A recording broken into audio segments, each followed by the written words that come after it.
gördüğünüz, gözünüzle gördüğünüz bütün cihan, bütün evren olarak nitelendirdiğimiz her şey ve içindekiler. Hepsi de fanidir. Bunun içinde dünya olarak, biz dünyada yaşayanlar olarak, bu dünya da fanidir. Dünyanın üzerindeki yaşayanlar da fanidir. O yüzden bu dünya geçici olduğu gibi, dünyanın nimetleri de geçicidir. Dünyanın zenginliği de geçicidir. Dünyanın fakirliği de geçicidir. Dünyanın makamı mevkisi de geçicidir. Sonuç itibariyle bu dünya bitince bu dünyaya ait makam, mevki, mal, mülk ne varsa hiçbir şey yanında alıp götüremezsin. Suret sıfırdır demiş Hazreti Pir.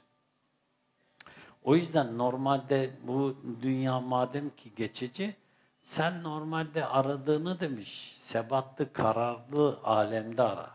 O zaman aradığını sen ötelerden ara. Çünkü dünya geçici, bu suret de geçici. Ama mana bakidir. Mana geçici değildir. Ahiret hayatı geçici değildir. Maneviyat da geçici değildir. O yüzden normalde gerçek varlık bu manada Allah'tır Celle Celaluhu. O bakidir. O da geçici değildir. Öyle olunca sen normalde arayacaksan sen Allah'ta ara bir şeyi. Kalıcı olandan ara ne arayacaksan. Ebedi olana gözünü dik. Dünyanın geçici zevkine, heva hevesine değil, dünyanın geçici şataatına, şatafatına değil, bu beden de geçici, bu dünyadaki mal da geçici, bu bedendeki suret de geçici. O yüzden sen bu dünyaya geldin, Allah'ı tanımak, bilmek için gönderildin. Senin başka bir amacın yok, başka bir yaratılış amacın da yok. O zaman sen bu dünyaya geliş amacına uygun bir hayat yaşa. Ona göre bir davran. O yüzden Hazreti Pir acı ve tuzlu canı kılıç önüne koy. Feda et de tatlı bir deniz gibi olan canı al. O yüzden sen bu nefsin geç. Burada canı ver dedi. Bu normalde kimse senin ölmeni istemiyor. Ama sen heva ve hevesini ilah edinmekten kurtul. Sen nefsin oyunlarından kurtul. Sen bu nefsi Allah yoluna feda et. Nefsini Allah yoluna feda et. Nefsini oraya rağmet, oraya boyun büktür. Yani sen nefsini Allah'ın emirlerine boyun büktür. Allah ve Resulünün yoluna boyun büktür. İmanın kemaline var. İmanın kemaline varmak, nefsi Kur'an ve sünnete boyun büktürmekten geçer. Sen nefsi boyun büktürmezsen, senin imanın kemale ermez. Sana imansızsın diyen yok. İman ettin ama imanın kemale ermedi. Sebep, sen nefsini çünkü Kur'an ve sünnete boyun büktürmüyorsun. Sen nefsini Kur'an ve sünnete tabi kılmıyorsun.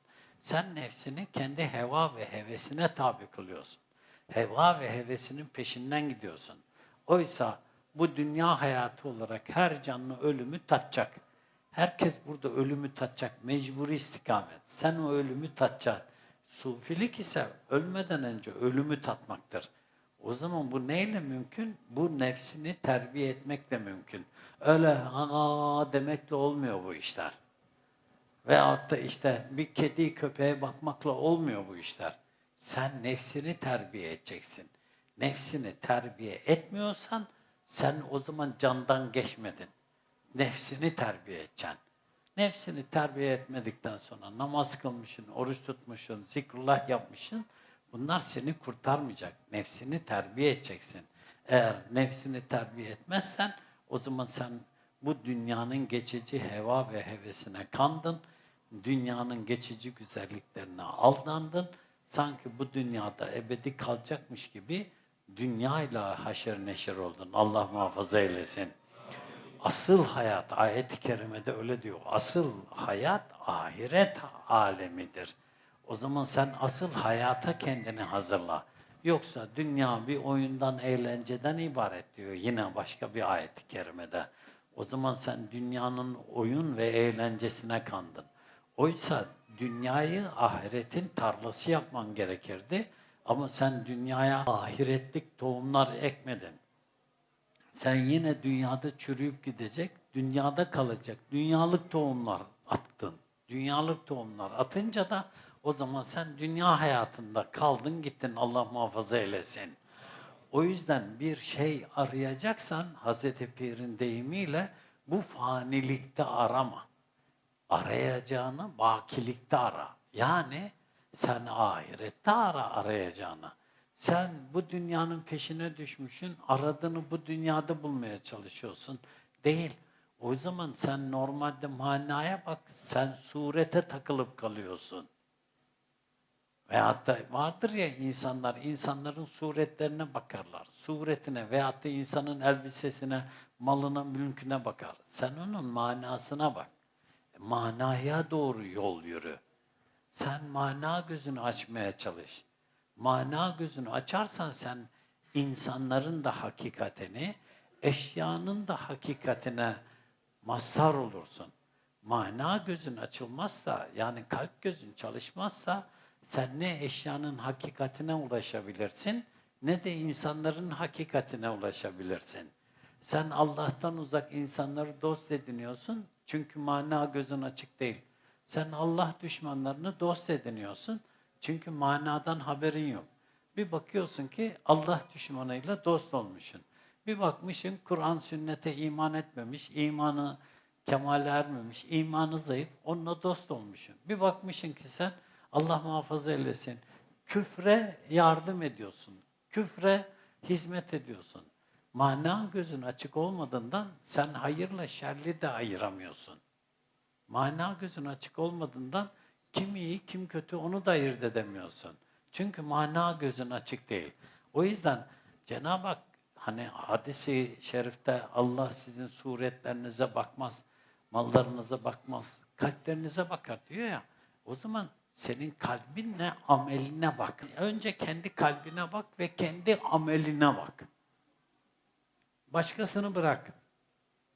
Hadis-i şerifte Cenab-ı Hak sizin kalplerinize ve amellerinize bakar der. Müslim'de geçer bu hadis-i şerif. Kalplerinize ve amellerinize bakar. Yani normalde benim kalbim temiz demekle de olmuyor. Ameline bakıyor senin. Namaz kılmıyorum ama benim kalbim temiz. Bırak kardeşim bu martavalları sen. Bunların hepsi de boş muhabbet. O namaz kılmıyormuş ama kalbi temizmiş. O Müslümanlar gibi değilmiş. Sen bütün Müslümanları sen gıybet ettin. Bütün Müslümanları kötü gösterdin. Küfre girdin farkında değilsin.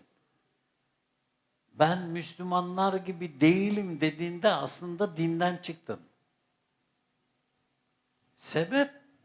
Ya Müslümanlar dediğinden Adem Aleyhisselam'dan Muhammed Mustafa'ya kadar bütün peygamberler Muhammed Mustafa'dan bugüne kadar gelen bütün Müslümanları kattın sen işin içine. Sen ahmağın değil aptalın dik alasısın. Küfrün batağına girdin sen. Sen ne ama Müslümanlara laf söylüyorsun? Bütün Müslümanlara laf söylüyor o kimse. Hadsiz, hukuksuz, cahil, hiçbir şey bilmiyor.